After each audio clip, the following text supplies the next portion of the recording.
सर्वसामान्यांच्या हक्काचा आवाज जागर जनस्थान।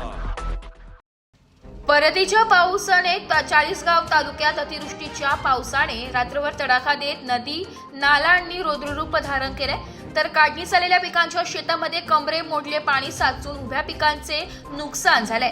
या परतीच्या पावसाच्या तांडवामुळे शेतकऱ्यांच्या शेतात होत्याचं नव्हतं झालंय। दुष्काळ जाहीर करावा आणि तालुक्यातील संपूर्ण नुकसानग्रस्त शेतकऱ्यांच्या नुकसानीचे पंचनामे मागणी होते।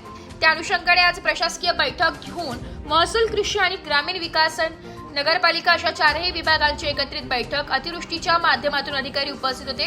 या बैठकीत अतिवृष्टीच्या पावसाने नदी आणि नाल्यांना झालेल्या नुकसानीबाबत प्रशासकीय इमारत येथे घेण्यात आली असता या बैठकीला सर्वच विभागांचे आलेल्या पुरांचे पाणी शहरात आणि ग्रामीण भागात व शेतकऱ्यांच्या शेतात देखील साचल्याने चाळीसगाव शेतकऱ्यांच्या शेती क्षेत्रातील पिकांचे नुकसान झाल्याचा प्राथमिक अहवाल आदेश देण्यात आला। अतिवृष्टी संदर्भात पंचनामे करण्यासाठी येणाऱ्या पथकाला शेतकऱ्यांनी आपल्या शेतात उपस्थित राहायचे, पंचनामे ही परिपूर्ण होती।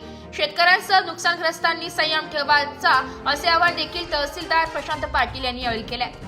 जागर जनस्थानसाठी प्रतिनिधी सुजलाल हडपे, चाळीसगाव।